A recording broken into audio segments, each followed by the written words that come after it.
afternoon, Philippines, especially to our friends from the media, both from local and international media. It's 27 minutes after 2 in the afternoon, Philippine Standard Time.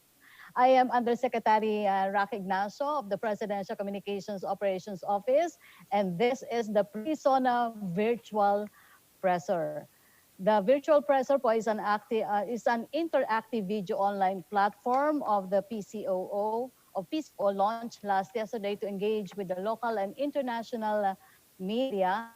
As of this moment, we have more than 100 local and international media participants who registered to join the virtual presser. In this virtual presser, we are providing a platform for the media to clarify pressing issues ahead of the President's State of the Nation address. Earlier today, the Economic Development and Infrastructure clusters presented the government's plans for recovery and resilience in the face of COVID-19 pandemic. Joining us today from the Economic Development Cluster are Assistant Secretary Tony Lambino of the Department of Finance, Socio-Economic Planning Acting Secretary Carl Kendrick Chua, Central Bank Governor Benjamin Jokno, and we have to support this.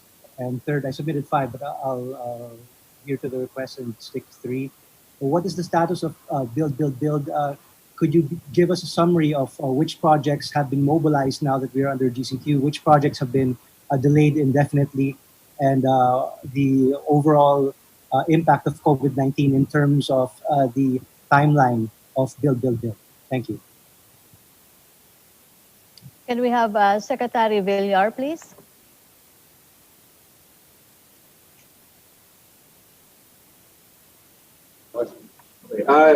Regarding the original targets, as you can see what we presented earlier, okay naman sa schedule. Kung nagkaroon ng delay, hindi masyadong malaki yung magiging delay natin. Lumabas na yung mga bagong guidelines. At this point, 24/7 na kami nagtatrabaho. So hindi naman masyadong affected. Dahil nung ECQ, nakapagtrabaho na kami. At mas mabilis ang trabaho dahil konti lang ang mga sasakyan sa daan. So we feel that we'll still be on track to meet our targets in terms of infrastructure accomplishment. Your second question, Warren, please, for Secretary Villar again. Yes, my first 2 questions actually are for the economic cluster, either for Secretary Carl Chua or for Lambino from the BOF.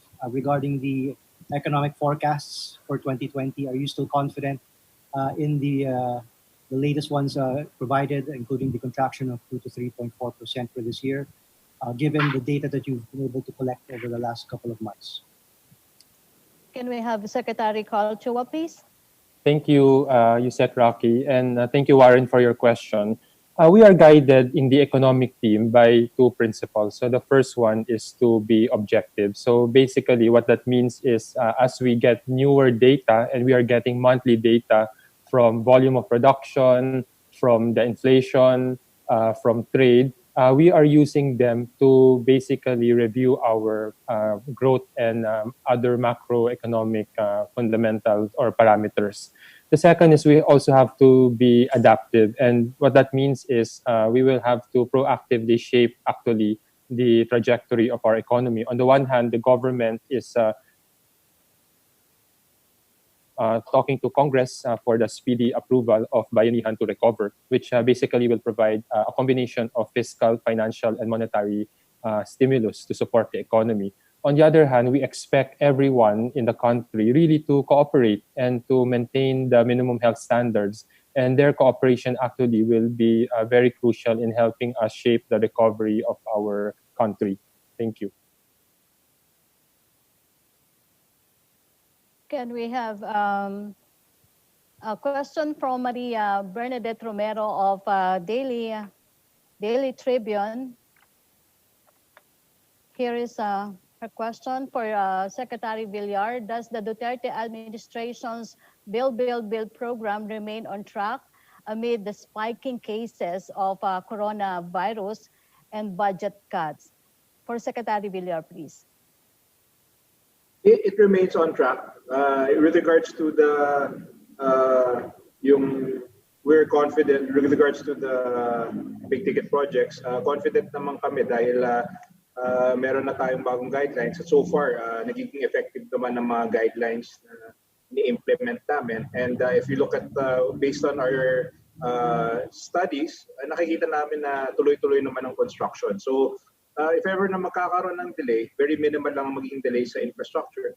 Yung budget cuts, anyway, in terms of makakabawi naman kami for the next few months, even next year. So sa tingin ko naman na may minimal, if ever, kung may effect man, minimal lang po ang effect ng COVID sa ating build program. Secretary Villar, for your second question for you pa rin po, which projects are you prioritizing and which will be shelved? Are you confident that the government will deliver its promised golden age of infrastructure before the president term ends in 2022? Secretary Villar. Well, based on, I think, kanina, pinakita namin yung pipeline ng mga projects. At karamihan po ng mga projects halos patapos na rin. So in terms of delivery, definitely, I'm certain we'll be able to deliver.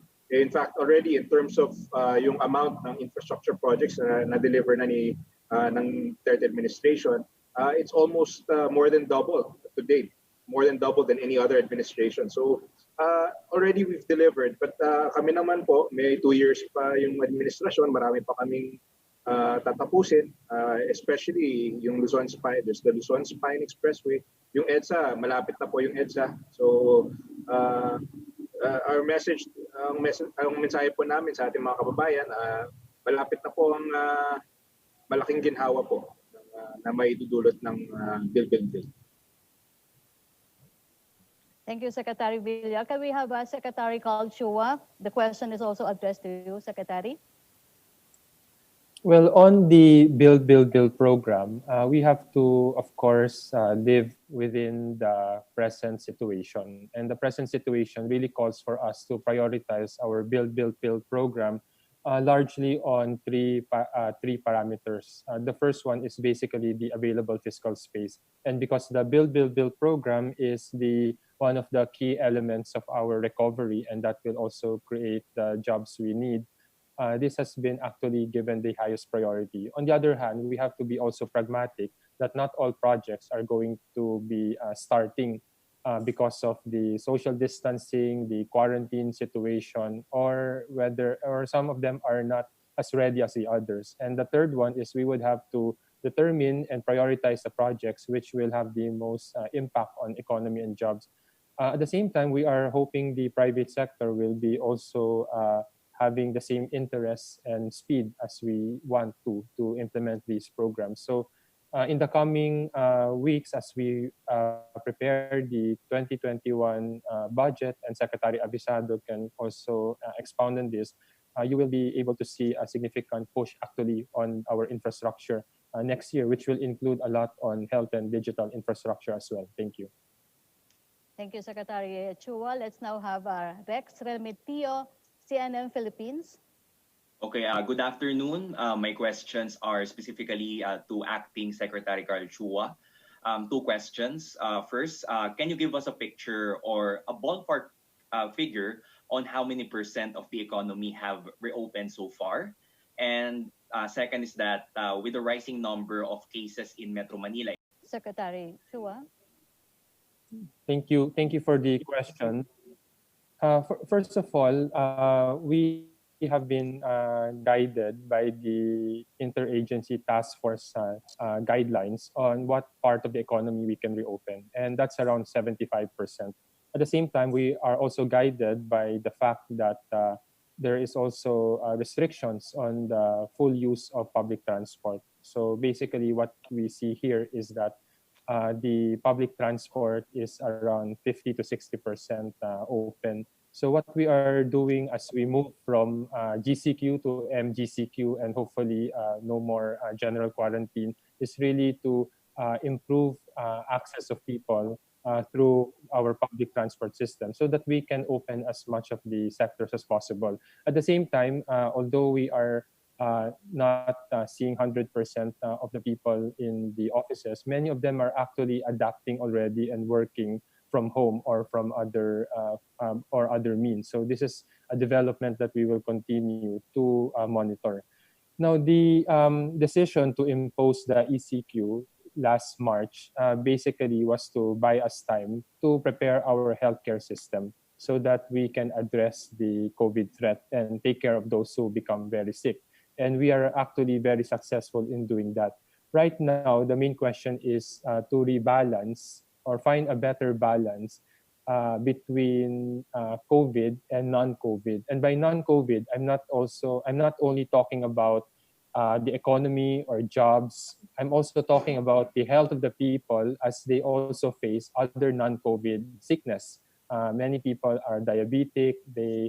We are now in the rainy season, so we have to be careful about dengue. There are also those who need treatment for heart diseases and cancer. So all of these will need to be factored in. The good news is we have actually used the 3 months of quarantine to really improve testing capacity, the number of tests, reducing our positivity rate, and also reducing significantly our death rate. So those are what we are proposing to monitor. And I think over the coming weeks, we will be announcing the plan to increase testing, not only those who are infected or suspected to be infected or in the front line, but also workers in the coming weeks. Thank you.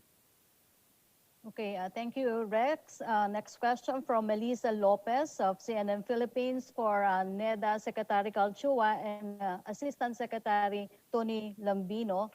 Her question, the economic team earlier pegged losses due to the pandemic at 2 trillion pesos, while job losses have been at more than 7 million in April. Is the worst over, and do you have an updated figure in terms of the economic impact of the pandemic and lockdowns? Secretary Chua.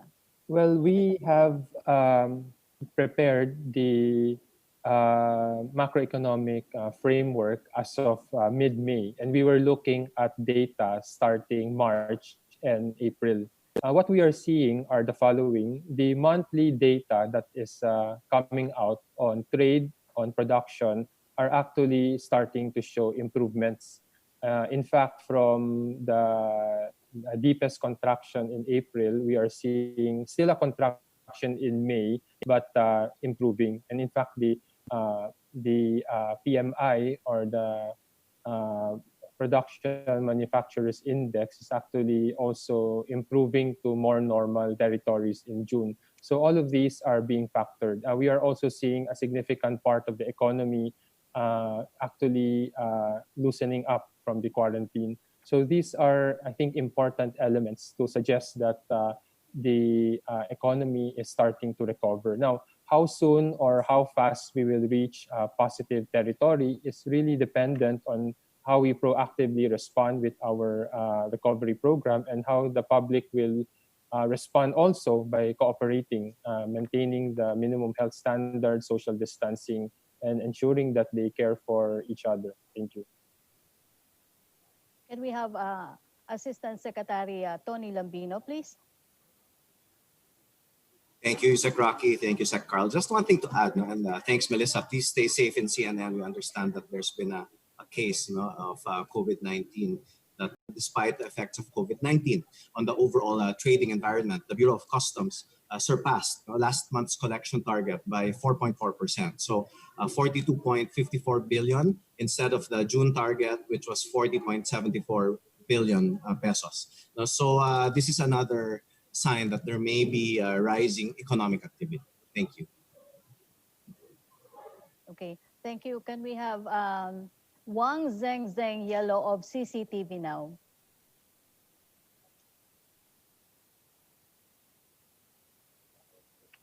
Can you hear me? I just Yes. on my microphone. Thank you, Yusik. My question would like to address to Asik Tony Lambino and also Secretary Choi and also maybe Secretary Macavilla can also answer my question, because I would like to discuss about the biggest challenge now is the at this pandemic time is the economic. So President Duterte, he emphasized a lot of times during his ASEAN meetings that the only way we can conquer this is to enhance the cooperation in this region. So I would like to know from our economic cluster and also infrastructure cluster, do we have what kind of plan we have to enhance this kind of regional cooperation, and especially with China? Thank you. Can we have Asa Clapino first? Well, there are a number of countries, including China, that have been very supportive of various efforts to fight COVID-19, as well as to support our infrastructure program. And we do have resources available on the Department of Finance website that lists all of those agreements, with China and other countries for that support.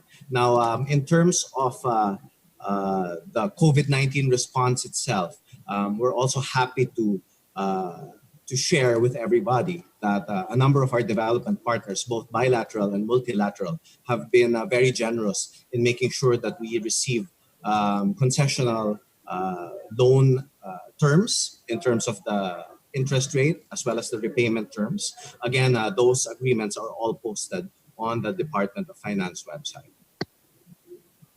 Can we have Secretary Carl Chua, please?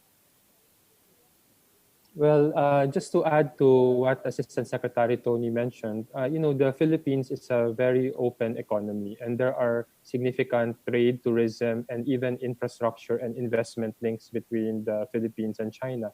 And I think the sooner we can address COVID, the sooner we can actually deepen these ties. So I think the foundations are there, and we will be looking forward to building and making sure that the contributions of this relationship will help both countries prosper. Thank you. Secretary Villar. I think this administration has laid a very strong foundation for a very prosperous long-term relationship with China. Already some of our, for instance, those bridges across the Pasig River, they were implemented through a grant from China. So we're very thankful for that. And this is just the beginning. And with some delays because we've had some lack of travel, we haven't been able to see our counterpart as much as we would like. But I'm sure that once we've overcome this COVID, we'll have a continuous interaction with China, and our relationship and cooperation in the infrastructure sector will only grow stronger. Okay, thank you, Yellow. Next question from Samuel Rafael Medenilla of Business Mirror. His question for DOF, NEDA, and DPWH. What will be the economic legislative agenda of the administration for its remaining years? Can we have Asa Clapino first? Yusek Rocky, if I may defer to Secretary Dominguez, he has rejoined the call. Thank you, Asa Clapino. Can we have... thank you very much, Tony. Yeah, I heard the question. Yes? Our legislative agenda is still the priority. The priority will still be the continuation of the tax reform. We haven't gotten our CREATE bill passed. We would like the other bills that are pending with this Congress that we have proposed to be passed as well. Number one is the simplification of the passive income taxes. The other is the passage of the bill that will modernize our real estate assessment system.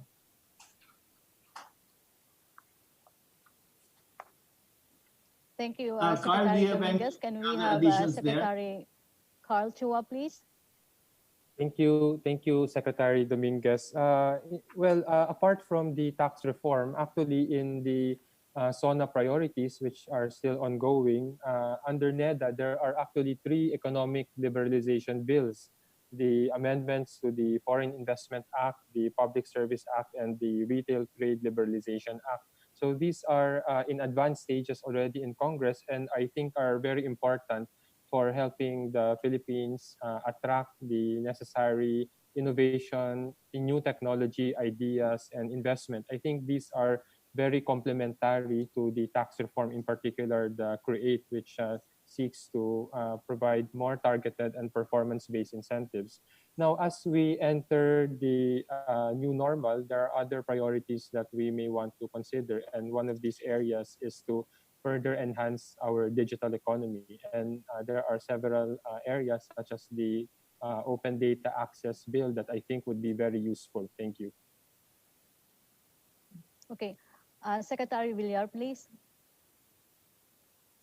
I think the bill will play a central role, especially with this COVID, in jumpstarting the economy again. As you said earlier, the infrastructure has a high multiplier effect. It creates a lot of jobs, and it also yields us a very high economic rate of return. It makes us attractive to investors. So it'll become even more critical that we push these infrastructure projects as we look for a new normal, and we see to what was previous to COVID-19. Thank you, Secretary Villar. His next question: since the third quarter has already started and there is still no new stimulus package, is the economic team still confident of a V-shaped recovery from July to September? Question for Secretary Dominguez, please.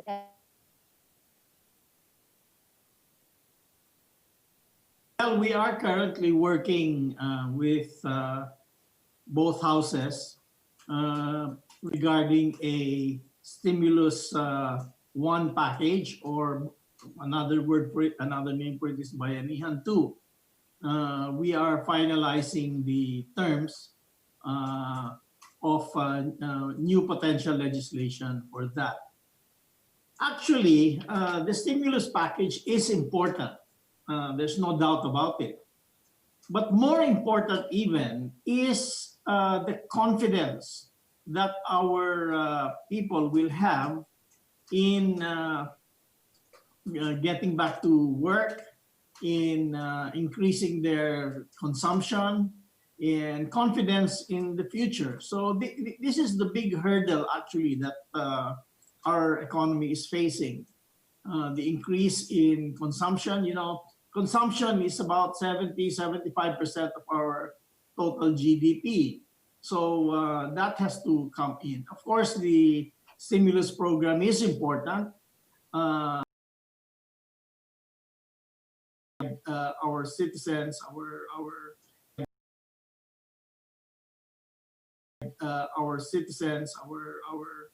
our countrymen with the confidence that we will actually together overcome this COVID contagion. Thank you, Secretary Dominguez. Can we have Secretary Carl Chua, please? I think nothing to add to that. Thank you. From Jerome Morales, Reuters News. Hello, Jerome. Hey, good afternoon. Yes, good afternoon to our government officials. Yes. My question That's here. the infrastructure.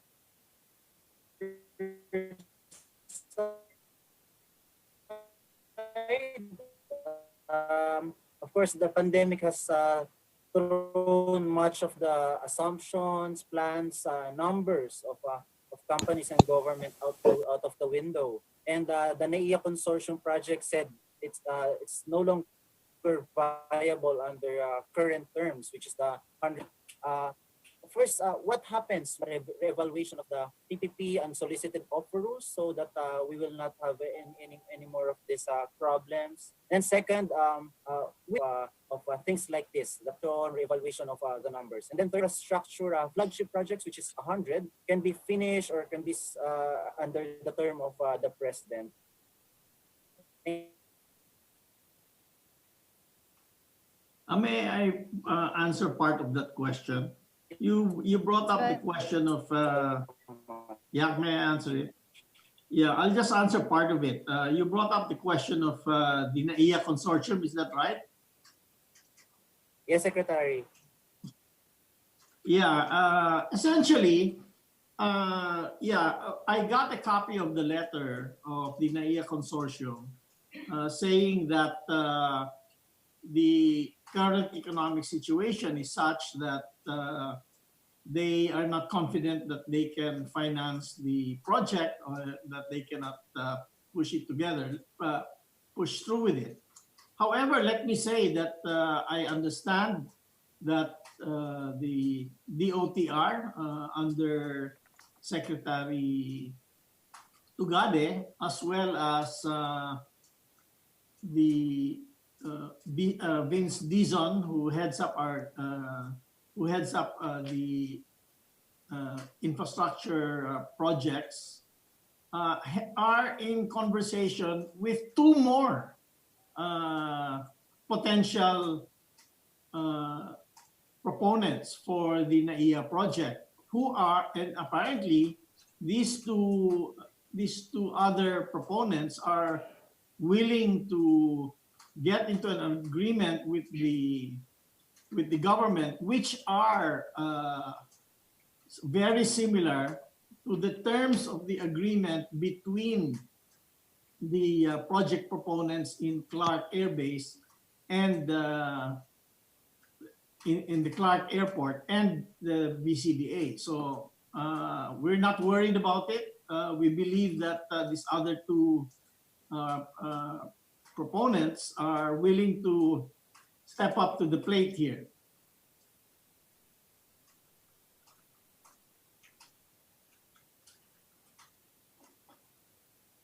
Okay, thank you, Secretary Dominguez.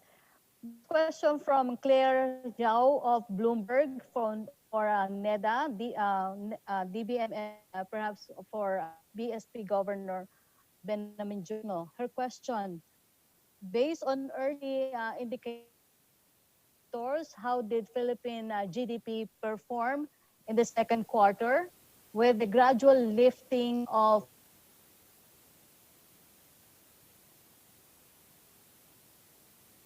growth by the third quarter? Can we have BSP Governor Benjamin Jokno, please?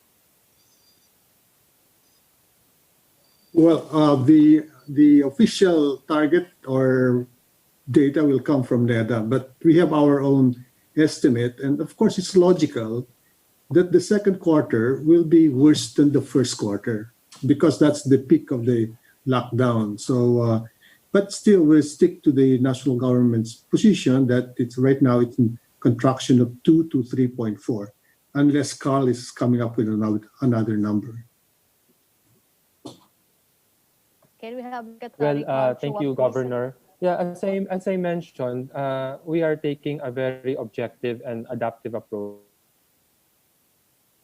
to understand the economy. And every month we are getting new data from trade, investment, and also production in manufacturing. So all of these are actually being used. And once we have a better sense of how the economy is turning out, then we will propose through a collective body, which is the Development Budget and Coordination Committee, some adjustment. So this is where we are now. But for the time being, the estimates that or projections that we have released in May is the numbers that we are using. And there are really important signs of recovery as we speak. From having only 25% of the economy open in April, we are opening up at least 75%. And we are working hard on the public transport to ensure that more people can go to work and be productive and support the economy. At the same time, the outcome of the economy is not only about the number of sectors being opened up. It's really about the people, general public, cooperating and adhering to the health standards. Because 90% of the time you will be sick or not, depending on how you behave. Thank you. Okay, thank you, Secretary Carl Chua. Can we have DBM Secretary Abisado?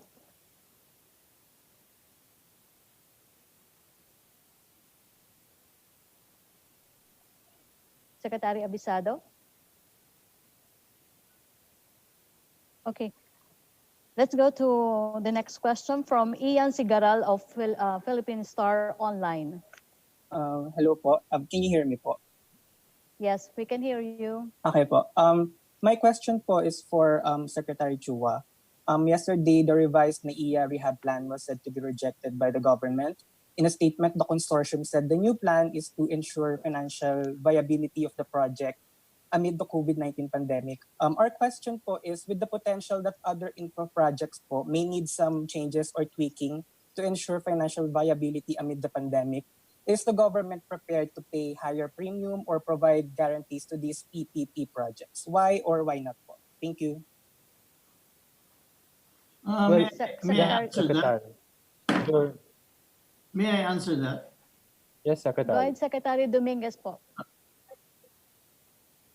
Well, at the moment, we understand that some PPP projects some proponents of the PPP projects have problems raising financing under the current situation. Let's only talk about the NAIA. I answered that earlier. We have two other proponents who are very willing to step into the shoes of the consortium. As to the other projects, we haven't heard from them actually. So we will take it one by one and see what projects are going to ask for renegotiation or whatever. So we cannot have a 100% answer for everybody because there are very many different projects. On the other hand, by the way, I understand from Secretary Tugade that the Bulacan project will proceed as originally planned.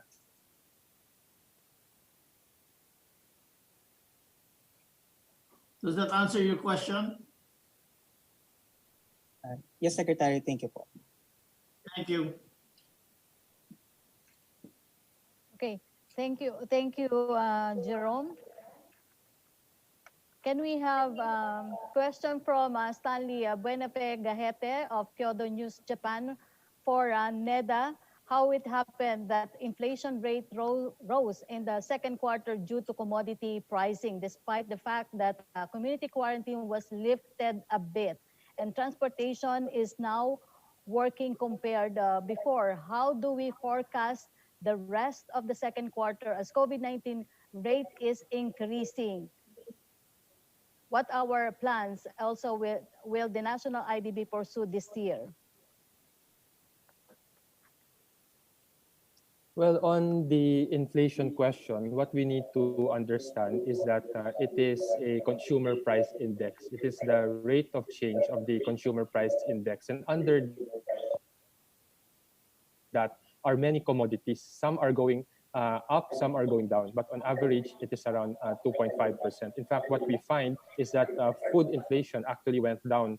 And at the same time, we also see the effects of the international movement of prices, in particular oil. So all of those are contributing to our inflation. Now, we shouldn't look at inflation, month on month, month after month, and then come to a conclusion that it is increasing or decreasing. I think we should look at the inflation more holistically.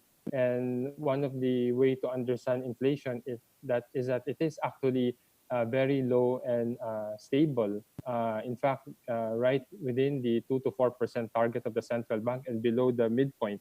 The other thing we want to emphasize here is that there are two factors that have been affecting our inflation since 2018. The first is rice tarification, and over the months that we have seen, prices of rice are actually much lower by around 10 peso per kilo. The inflation of rice in the past few months is actually negative. So prices are actually falling compared to year on year. Now, the other concern we have is transportation actually increased the price or inflation of public transportation. And this is, of course, due to the imposed scarcity of some of the public transport that creates this upward pressure. But in general, the inflation is low and stable and is actually helping a lot of the people cope through this crisis. Now, on the national ID, this is indeed one of the priorities. When I came into NEDA, I was pleased to find out that most of the procurement packages, except the systems integrator, has already been bidded out or awarded. And right now, we are in the middle of the procurement of the last package. We are being supported by a number of agencies, BSP, for instance, on the ID card production. And as soon as we are done with the procurement and the development, we can begin the registration, of course, subject to the conditions, the health and the virus condition towards the end of the year. And the target really is to prioritize the head of households so that by middle of next year, we will have all 15 million low-income households enrolled, at least their heads, and be provided an ID to enable them to open a bank account. So that is really one of the major benefits of the National ID program. Thank you. I think maybe Governor Ben would like to add further on inflation and national ID. Thank you. Tama si Carl doon. I think we got worried about the 2.5% increase last June. So tutuusin, that's lower than the midpoint. Our target is 2 to 4. So nasanay kasi tayo doon sa mababa to 2.1, ganun. But it's still consistent with our forecast that inflation will be benign, meaning for the next 3 years, it will be below the target of 2 to 4, between 2 to 4%. So wala tayong dapat kabahala doon sa inflation. And tama rin si Carl, malaking bagay yung rice tarification. I think that has really is mainly responsible for the benign inflation target, or rather performance for this year and maybe for the next 2 years. Thank you, Governor Jokno. Let's now have Jay Lagang, PTV Davao. Hello, good afternoon po. Can you hear me po? Yes, we can hear you, Jay. Yes, Yusakaraki. This question is addressed to Secretary Villar of DPWH. Secretary, how do you think the anti-terror law will contribute in the completion or in order to fast-track ongoing government infrastructure projects, particularly in areas of Mindanao, where presence of several armed groups are still being monitored? I think anything that can contribute to the safety of our work sites is very welcome. If it helps the police to, of course, to ensure security, then it will help the build program. As you know, sa mga work sites, napakahalaga ang security. Hindi kami nasusunogan ng equipment. So we're all for any measure that increases the security of our projects will be very helpful. Right. Lastly, Secretary, aside from the realization of the highly anticipated Davao-Samal Bridge and the high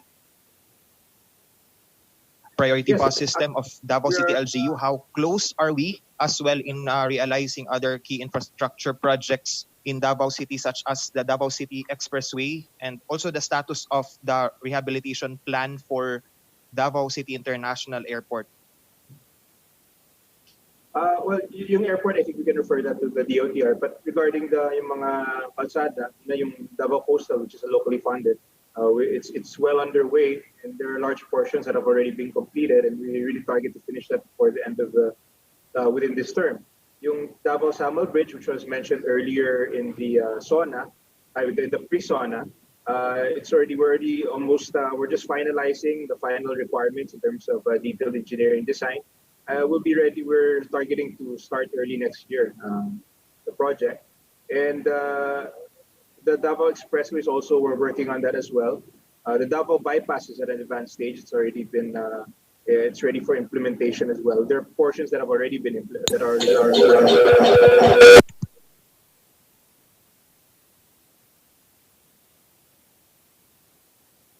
improve the economic activity in the Davao. Thank you, Secretary. Thank you, Secretary Villar. Thank you, Jay. Question from Ella Mage of NPR for Secretary Dominguez, Secretary Charles Chua, and DPWH Secretary Villar.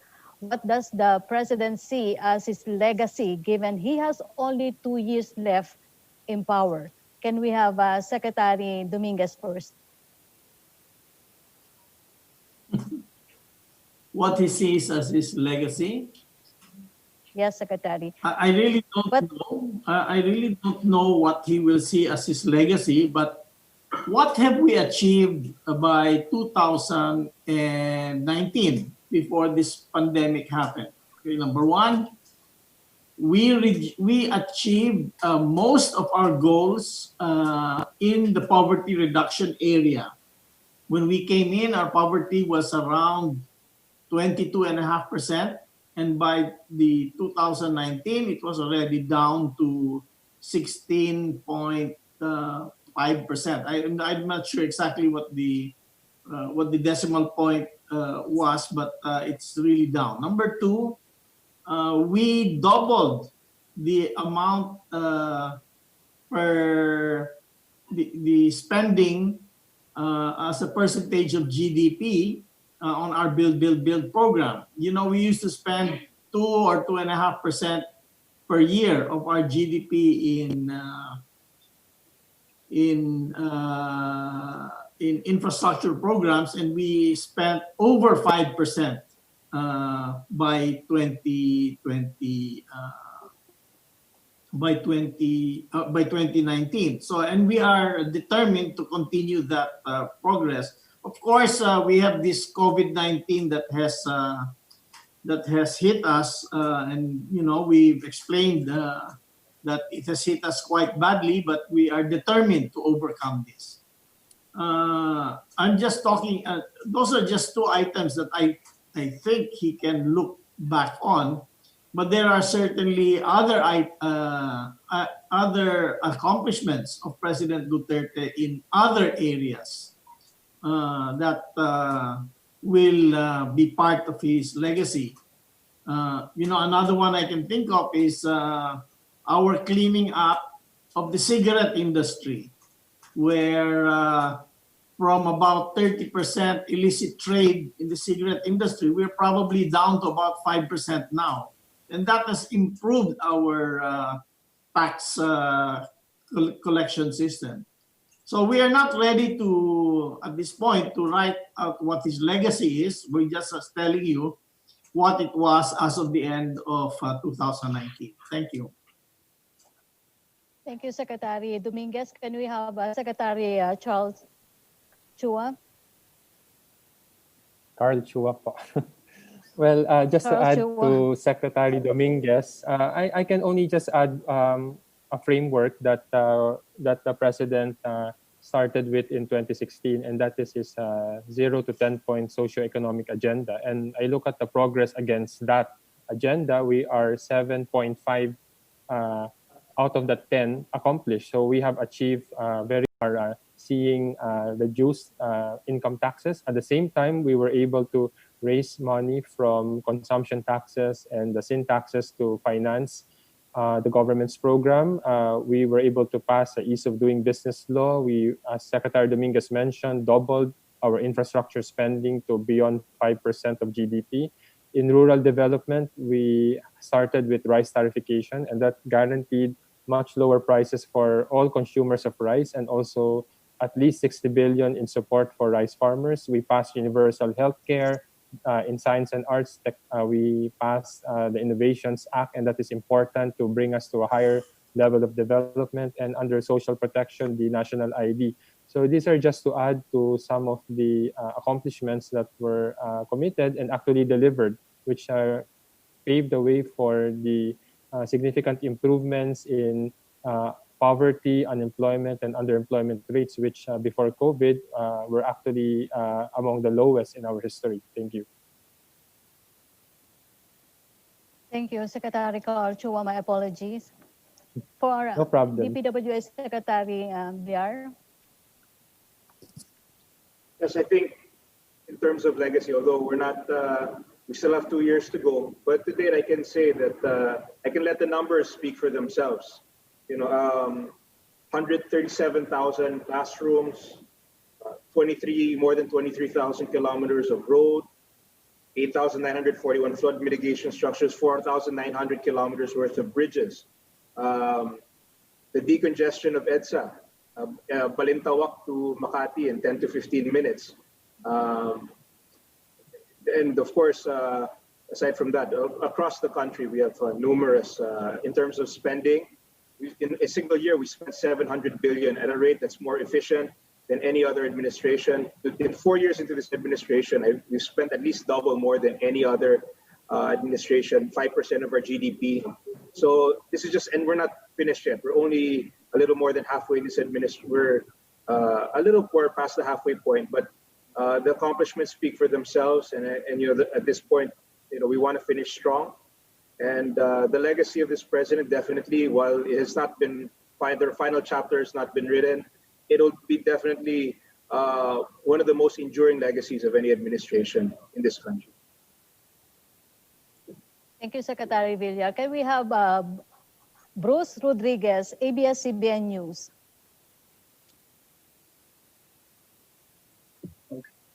Hi, Bruce. Hello. Okay, you can hear me? It's clear? Yes. Yes, we Good can hear afternoon, you. everyone. Thank you very much. Good afternoon to all government officials. I just have two quick questions. Number one is, earlier we mentioned that there are signs of recovery that we're seeing right now, like a pickup in manufacturing sector, that there's higher BOC collection, so signs of good trade. So with that, how are we, what else are we expecting in the years to come? And how are we ensuring that all these signs of recovery can really go into full, can really shift to full gears? And of course, with the COVID-19, borrowing has really increased, but the target is within 50% of GDP, total debt 50% of GDP. So with that, how are we planning to improve our fiscal position moving forward once all the important spending has been done? Are we expecting higher taxes, or are we expecting some cuts in some maybe some projects or some sectors moving forward? Thank you. The most important thing regarding payment of debt is to make sure that your debt is invested in projects that actually will yield a return. And so far, our projects, particularly recently, we've spent 375 billion pesos on our COVID response, is definitely invested in the health and welfare of our people. Now, keeping them healthy will prepare them to get back to work and prepare them to be productive again. And when our economy starts getting productive, we will again achieve our high revenues from great business activity, from our efficient tax collection, and we will be able to pay down this debt from the return on the investment of keeping our people healthy.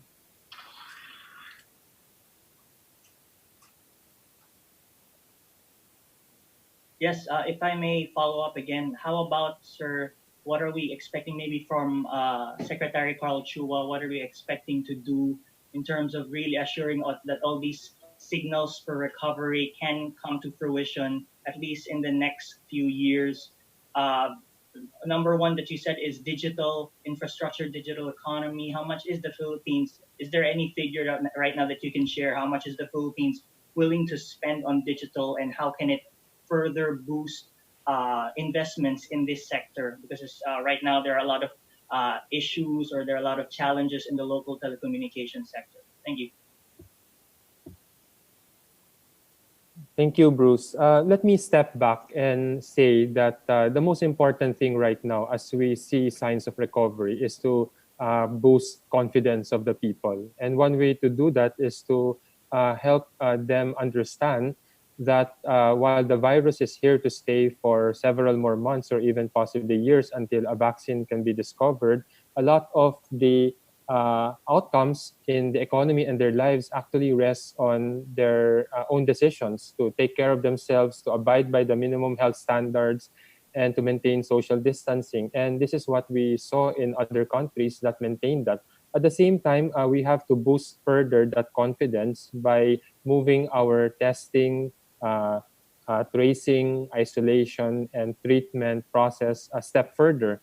And we are proposing that actually we begin to have more pool testing so that we can include more and more workers so that they and the employers will be even more confident. And that way we can open up more of the economy and the people will be more confident to go back to work.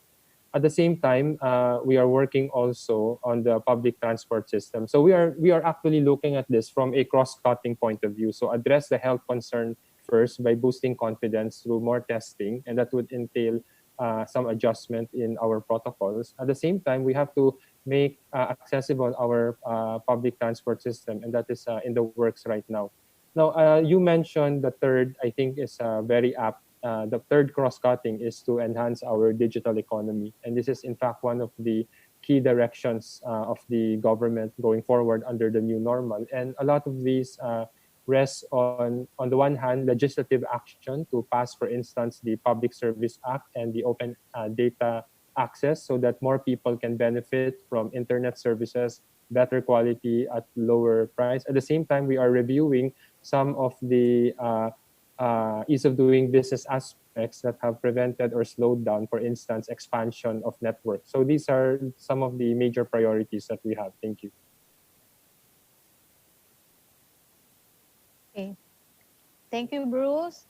Question from Ella Hermonio of Nikkei for Secretary Villar and Secretary Dominguez. What is the latest update on the government's Build program? Has the program's budget allocation been adjusted due to the COVID pandemic? Secretary Dominguez, please. Yeah. Let me defer to Secretary Mark Villar on that. Yes. Secretary. At this point, it was we contributed about 130 billion to the COVID efforts. Now, this was generated by rationalizing a lot of our projects. So really readjusted some of our cash releases. So it was really in terms of none of the projects were canceled. It's more of a rationalization and making more efficient the disbursement of cash during the implementation of these projects. So that is how these savings were achieved and the revenue. That is how the money was generated to help in the COVID response. Her second question for DPWH and NEDA, what are the projects removed from the infrastructure?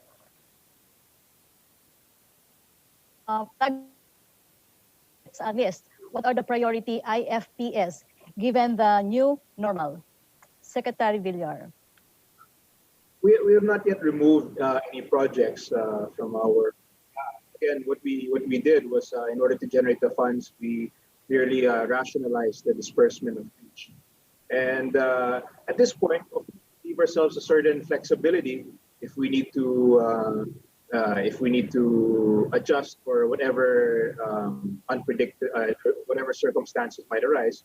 But as far as at this point, the build is continuing as is. The projects that we continue to pursue, all the big ticket projects, and of course, if there are adjustments need to be made, then we will make adjustments. But at this point, nothing, no major, no cancellations or no major changes in the realm of the roads for the DPWH.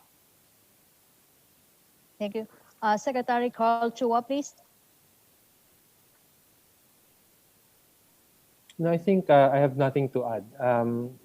As I mentioned a while ago, and as Secretary Mark Villar mentioned, they are being phased so that we can achieve maximum impact with the same amount of money for those that are really ready, shovel ready to proceed with the maximum impact on jobs and the economy. Thank you, Secretary Carl. Let's now have Chino Leco, Manila Bulletin. Chino? Hi, good afternoon. A first question is for Secretary Carl Chua. This is about the 2020 graduates entering the labor force. As Secretary Dominguez said that our average age is below 25 years old. With this, may I know what will be the impact on the jobs market be for those graduating this year? Do you think our recent graduates could be facing even greater challenges than those who have lost their jobs because of this crisis? My second question is regarding our COVID response.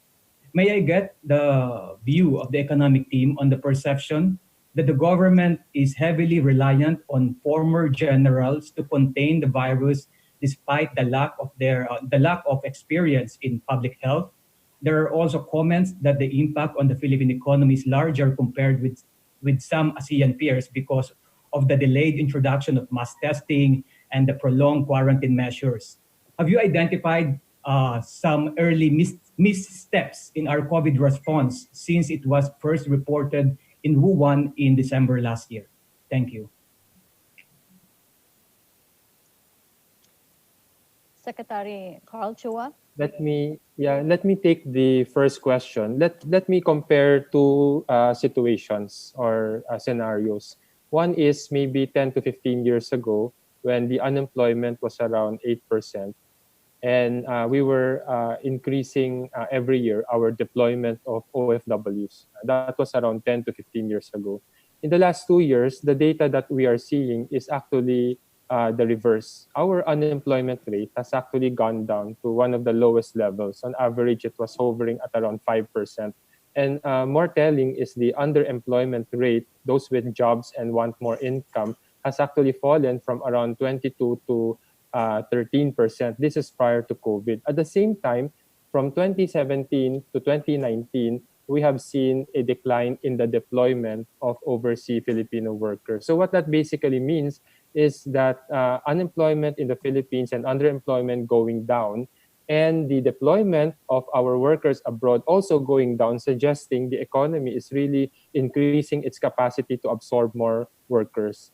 On the other hand, you are correct, of course. This global crisis is affecting everyone, including batch 2020. They haven't actually even graduated officially. They haven't marched. And they are seeing a temporary disturbance in their career move. And this is something that we are, of course, concerned about. And the best way to actually get as much of the impact addressed is to continuously improve our healthcare system capacity so that we can open safely as many of the economy as possible. On the other hand, there are already many aspects of work that can be done non-traditionally, meaning you don't have to go to the office. And there are many work that could be started also from home. So while this is a global problem and we are to the productive sector as much as possible. Thank you. Okay, thank you, Chino. Question from Aileen Mencias of Abante.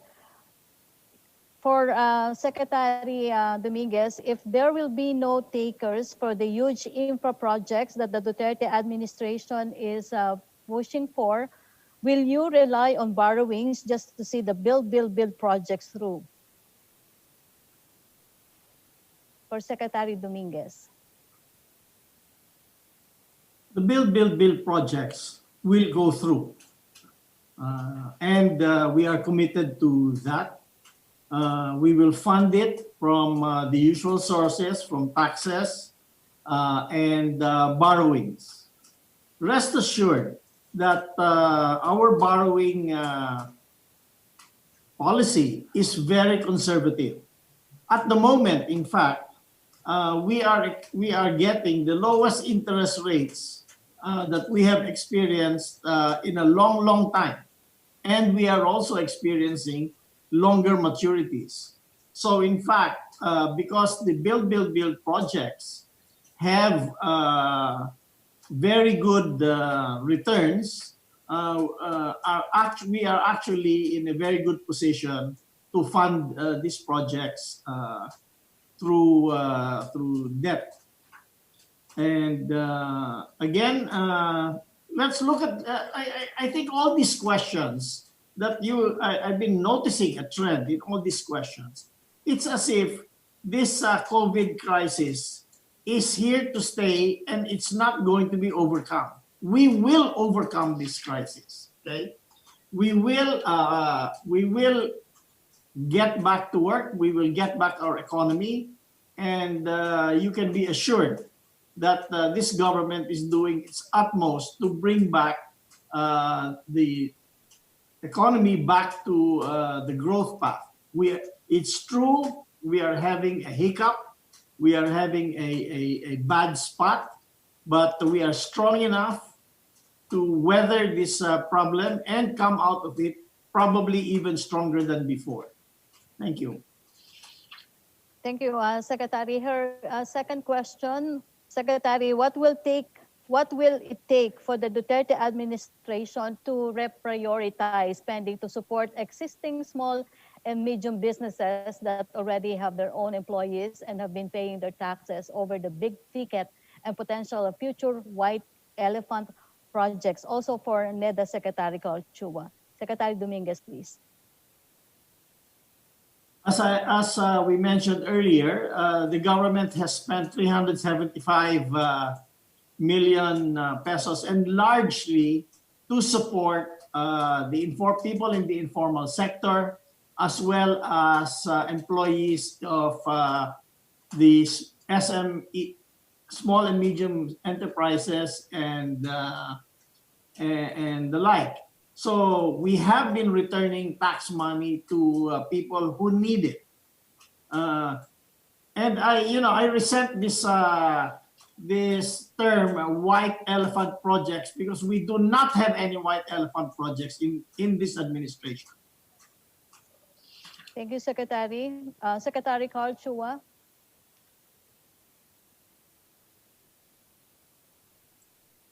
Well, I have nothing to add. Thank you. Okay. Thank you, Secretary.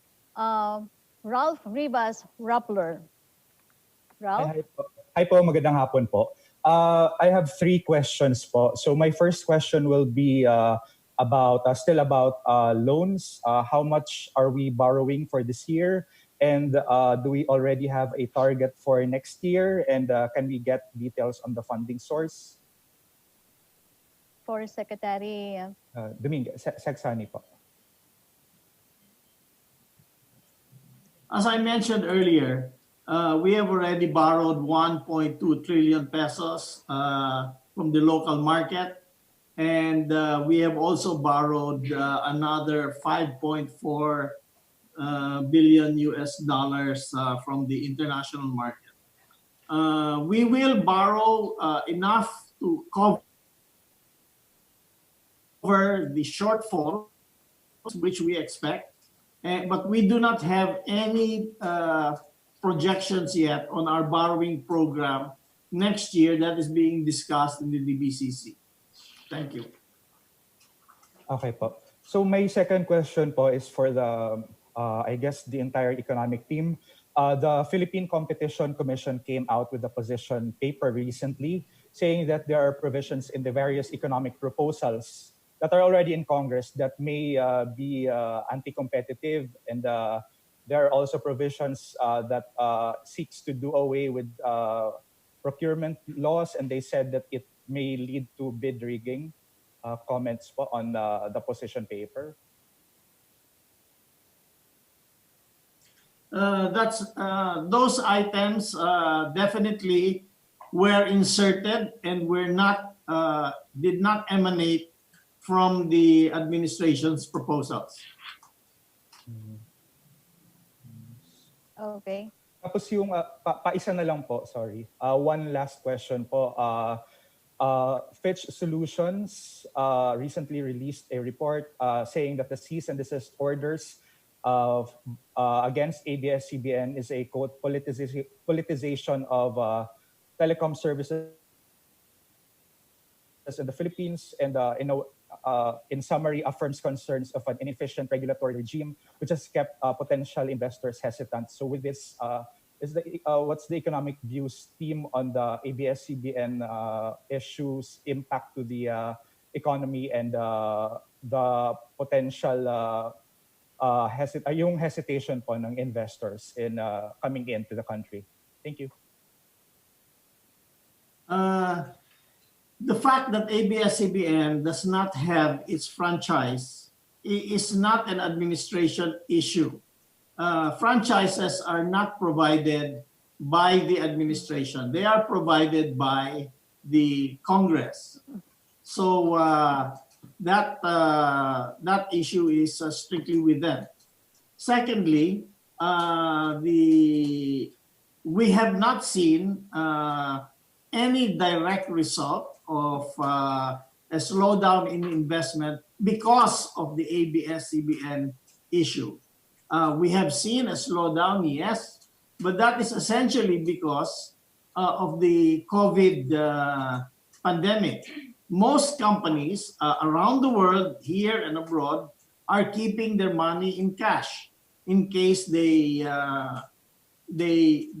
experience drop in demand or any other problems with their own company. So investments is down around the world, both direct investments and otherwise. Thank you.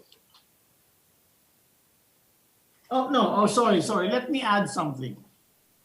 Recently, we raised $2.35 billion US in our bonds.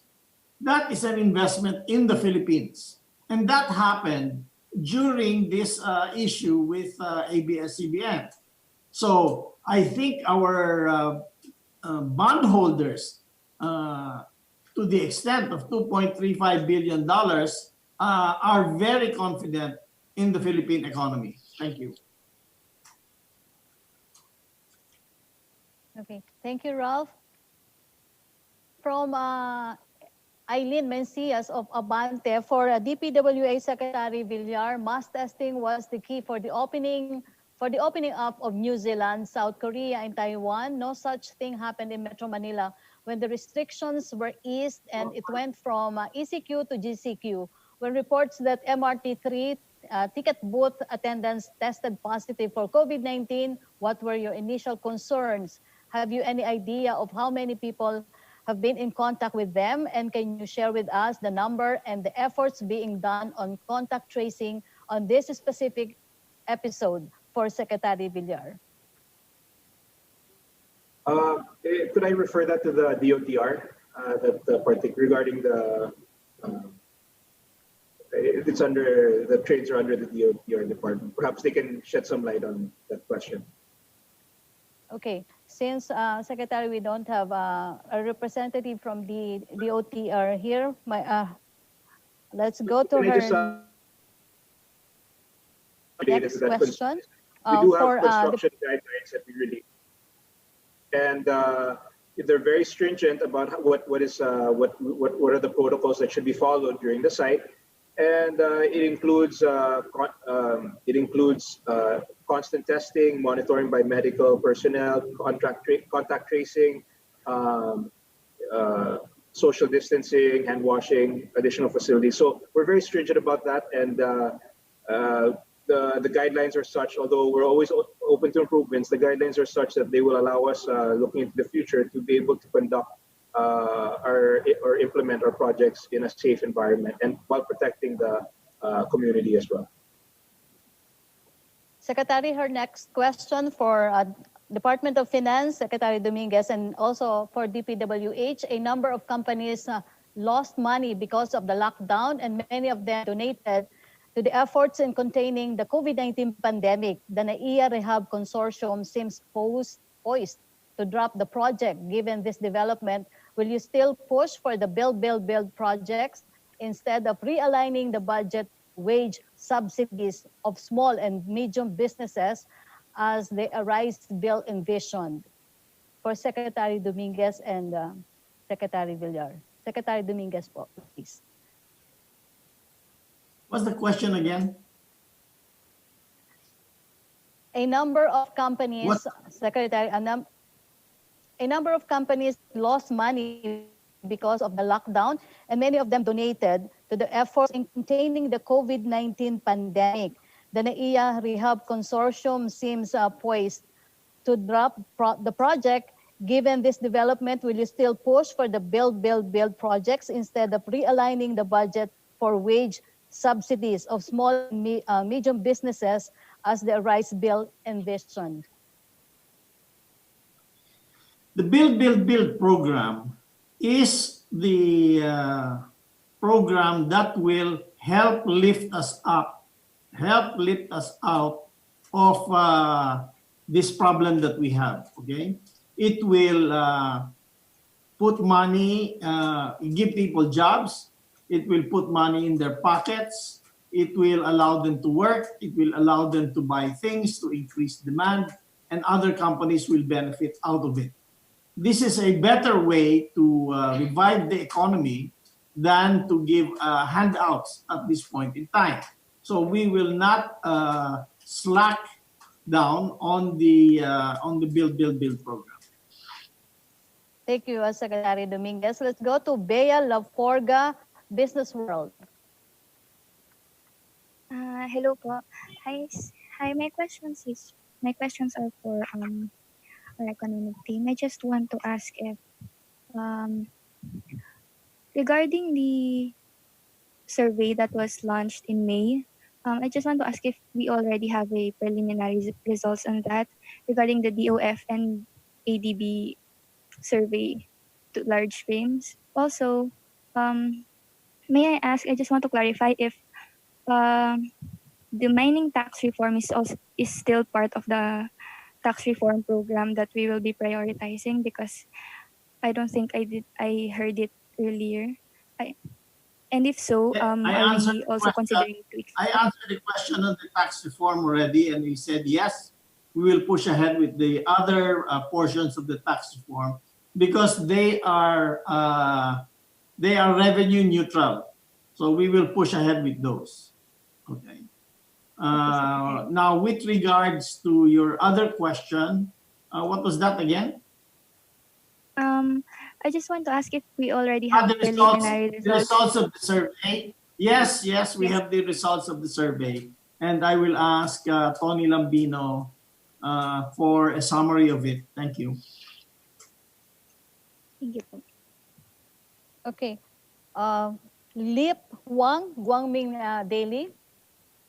Good afternoon. Question to Secretary Mark Binier.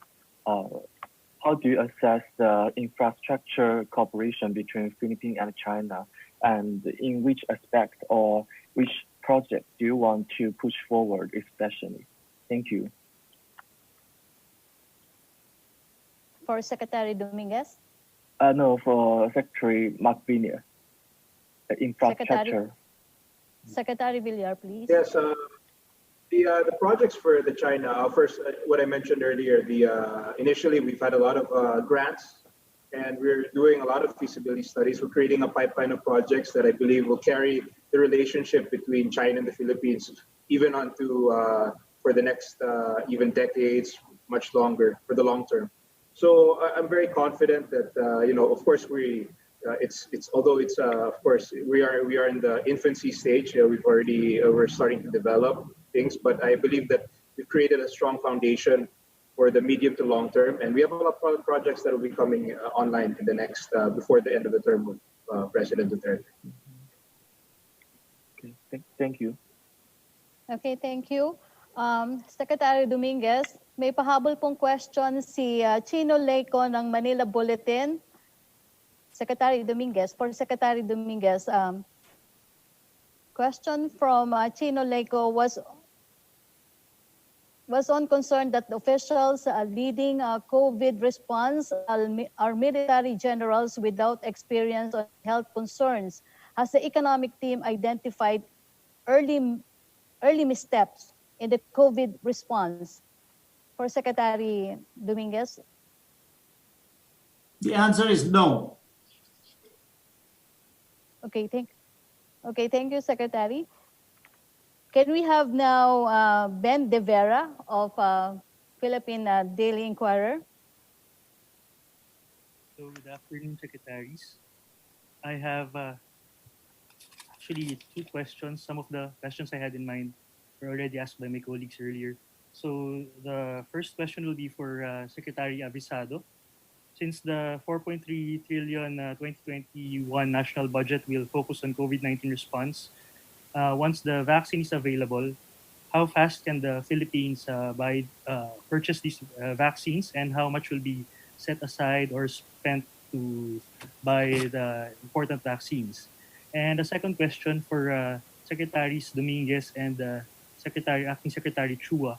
Recently, a number of financial institutions and banks have been saying that have been lumping the Philippines together with India and Indonesia in the region, at least in Asia, as the countries where they are worried about the high incidence or high infection rates of COVID-19. Uh, what are your thoughts about this? Aren't you also worried about the reports recently COVID-19 infection reports we're getting, and how do you think can we tell investors that it's still at least foreign investors that it's still safe to invest here in the Philippines? Thank you.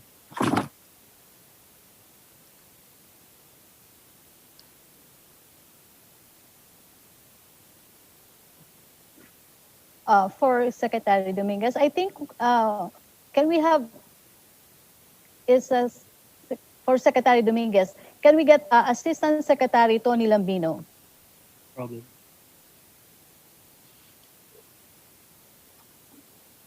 Asak Lambino.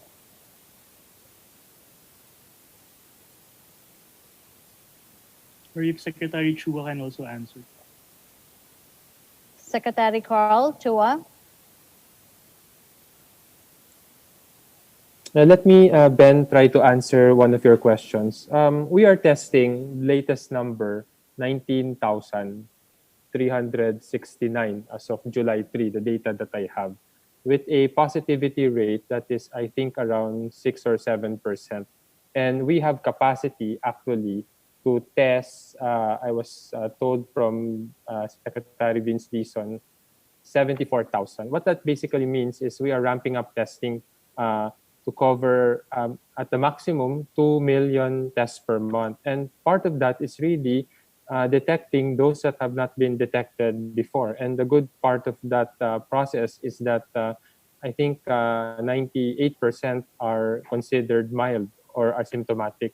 And those that are severe and critical are the ones that are being served by our hospitals. And there are adjustments that are also being made to make sure that we are able to address those in need of these critical or severe health care. So I don't think we should be comparing countries with countries without looking at the proper context. And so long as we continue this trend to bring down our positivity rate, to increase testing, to include also workers so that we can bring confidence back to jobs, then I think this should actually be seen as a positive sign along with the improvements in the death rate. Thank you. For Secretary Avisado, would you have any number or figure how much will be spent on vaccines for at least for next year's budget? Excuse me, Ben. Umalis na si Secretary Avisado for urgent matter. Yes. Do you have any question pa? Last one question. Okay. Yes, for Secretary Chua or for Assistant Secretary Lambino, would you know which are the two companies which Secretary Dominguez mentioned that Secretary Tugade and Secretary Dizon are in talks with for possible to come in as possible investors in NAIA? Thank you. Secretary Carl Chua. I'll answer that. Why don't we wait for Secretary Tugade to make the announcement? Super. Noted, sir. Thank you. Thank you, Secretary Dominguez. From Francis to Wakefield Tribune for Cabinet Secretary Nograles. Can we have Secretary Nograles, please? Ang question po ni Francis, Sir, you said that people may be concerned because of the statistics and projections they have heard or read about. What are your thoughts on the projection of UP that we could hit 60,000 cases by end of July? Secretary Nograles. Salamat po. Unang-una, syempre, nagpapasalamat tayo sa UP at sa lahat ng mga eksperto na tumutulong sa ating gobyerno, mula sa private sector, mula sa civil society organizations, sa lahat ng mga binibigay nila mga data, information, recommendations, findings nila, kahit mga projections. Number one. Pangalawa po, syempre, yung mga statistika na yan, yung sinasabing may mga projections na aabot ng 60,000, etc. That will serve as a warning to everybody, no? Warning na nandyan pa yung virus, dapat mabahala po tayo at dapat lagi po tayo and we have to be vigilant. Hindi pwede kahit na nandun yung mga numbers na yan at tayo po yung nababahala, ay hindi tayo action. Ang importante dito ay dapat umaksyon po ang lahat. Hindi lamang ang gobyerno, kundi ang private sector, ang ating mga kababayan, lahat ng mga Pilipino ay kailangan magkaisa at magtulungan para dito. No? Pangatlo, syempre, nandito na po tayo sa phase 2 ng ating National Action Plan, kung saan binabalanse na nga po natin ang health aspects at ang economic aspects. We are here to save both lives and livelihoods.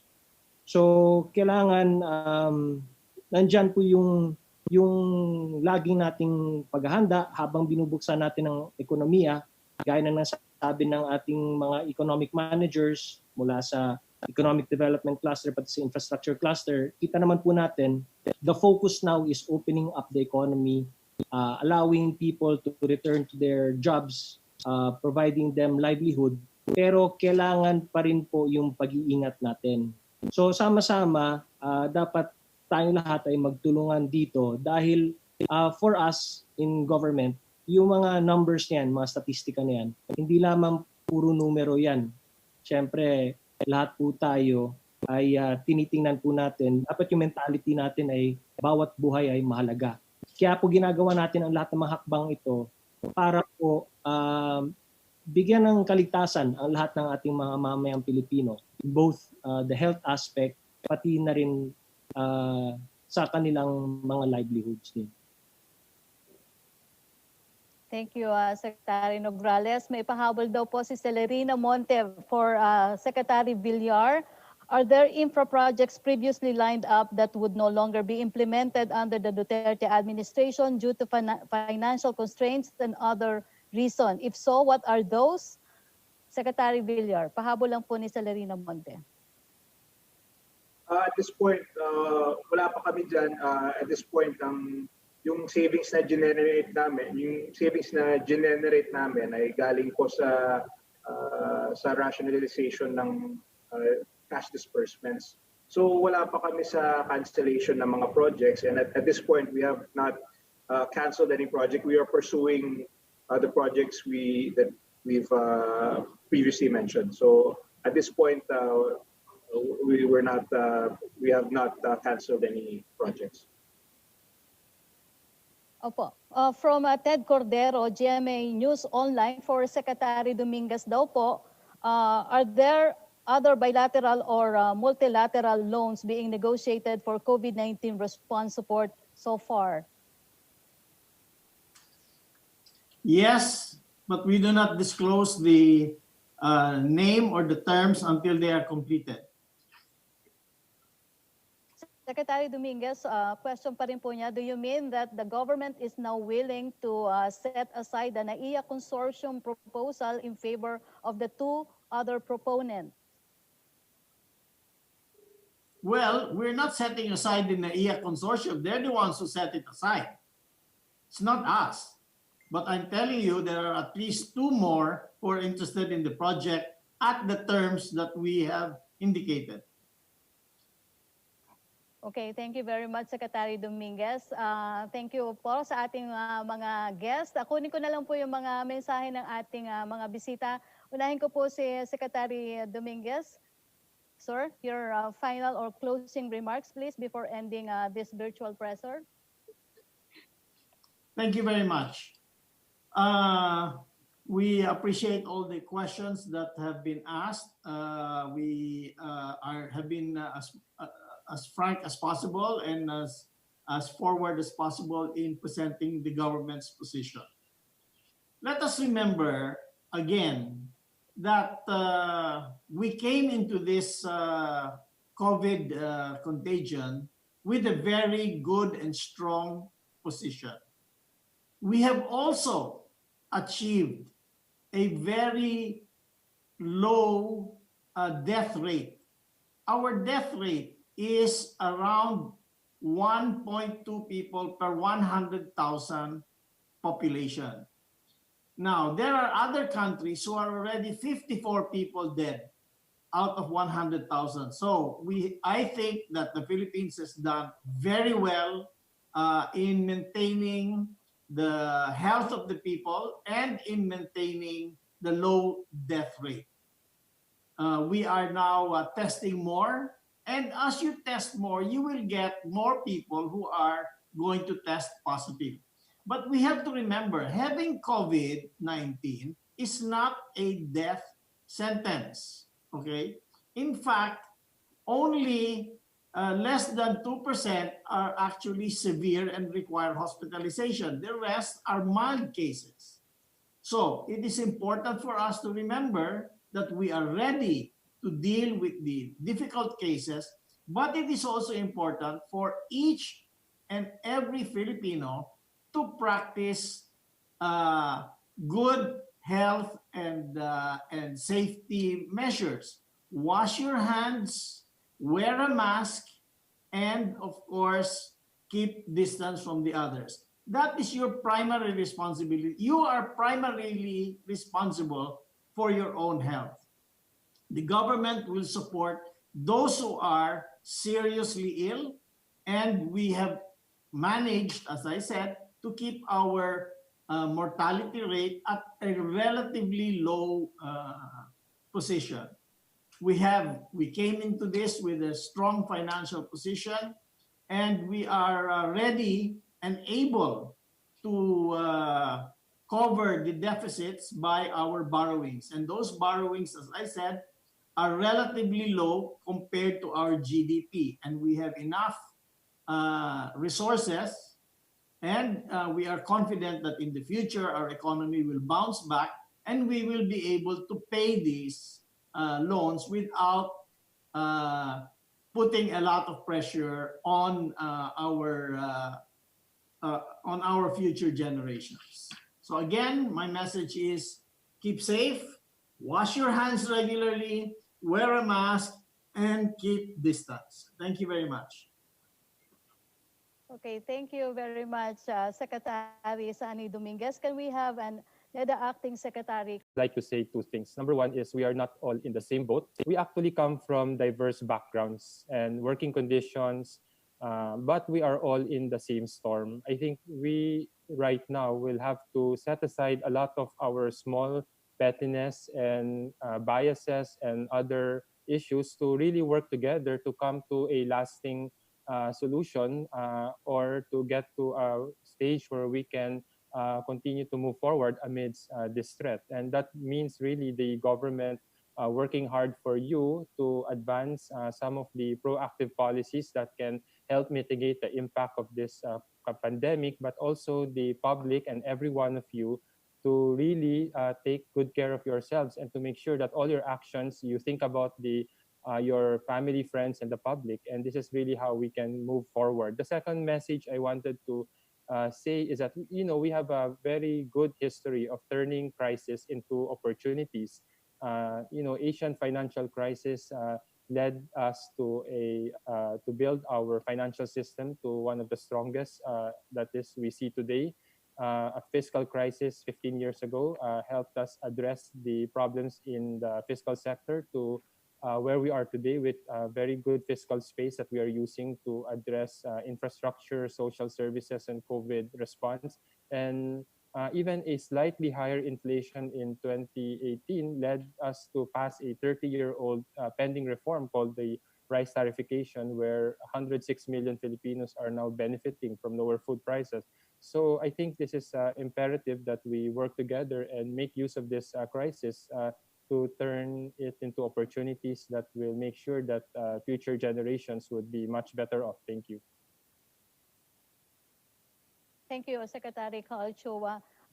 DPWH Secretary Mark Villar, please. Thank you. I just want to communicate that this government is well prepared to respond to this crisis brought about by COVID-19. In terms of infrastructure, of course, this COVID has presented us with many challenges, but it just means that we will just have to work twice as hard to deliver on the promises of the Build program of our president. And that's what we will do. We will not use it as an excuse to delay any projects. We will still deliver what we intended. And rest assured, the guidelines are in place. We're preparing, we're working 24/7 to make sure that we'll be able to deliver the next 2 years on the promise of the Build, even under the environment of this COVID-19 pandemic.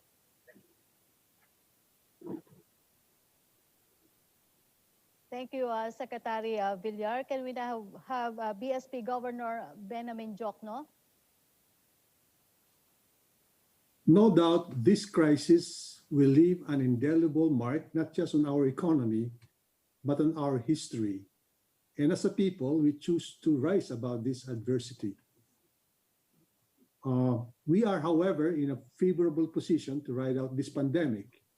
We have invested in economic and financial reforms that transformed our economy into an agile and resilient one. Moving forward, the BSP, together with the national government, is committed in instituting the required policy measures and reforms to enable our country's economy to recover from our current pandemic and build its resilience against future crises. We heal as one, and indeed, as one, we will prevail. Maraming salamat po and good afternoon to everyone. Salamat po. BSP Governor Benjamin Jokno. Can we have now Cabinet Secretary Carlo Nograles? Maraming salamat po. Gaya ng sinabi ko, nandito na po tayo sa phase 2 ng ating National Action Plan. Kung sa phase 1, nakakonsentrate po tayo sa health aspect at nagkaroon tayo ng mga community quarantines para makahabol po ang ating health capacity at testing capacity. Nandito na po tayo sa phase 2 kung saan patuloy pa rin ang pag-increase natin ng ating health capacity at testing capacity. But while we're doing that, we will now be opening up the economy at dito naman po natin makikita ang pagbalanse natin ng buhay, ang kaligtasan ng buhay at ng kabuhayan. So habang binubuksan po natin ang ating ekonomiya, ay aasa po tayo sa ating mga kabalikat dito, ang ating mga local government units, pati ang taong bayan, dahil magiging localized na rin po ang response natin against COVID-19. Aasahan po natin ang mga LGUs na siyang tutulong po sa atin para sa mga localized response at syempre yung ating taong bayan na alam dapat po ng bawat isa ang mahalagang dapat gawin ng mga health protocols para manatiling ligtas against COVID-19. At patuloy pa rin po natin ipagpatuloy ang mababa na fatality rate po natin. And we hope that from now until tuloy-tuloy na rin po sa pagbubukas natin ng ekonomiya at magkakaroon ng mas maraming hanap buhay ang ating mga kababayan, tataas po ang ating economic growth. We will be back on track. And in the future, we will umaasa tayo na makakahanap po tayo ng vaccine pero hindi po yan magiging hadlang na hindi natin ibabalik ang ating pag-rebound ng ating economic growth. And we hope and we count on everybody, lahat ng ating mga kababayan, at tulungan po ang bawat isa, tulungan ng gobyerno, magtulungan po tayo, magkaisa po tayo, magbayanihan po tayo, at gagawin po ng gobyerno ang lahat para mailigtas ang bawat isa. Bawat isang buhay ay mahalaga po para sa atin, kaya tayo po ay dapat magkaisa at magtulungan at huwag mawalan ng pag-asa. Maraming salamat po.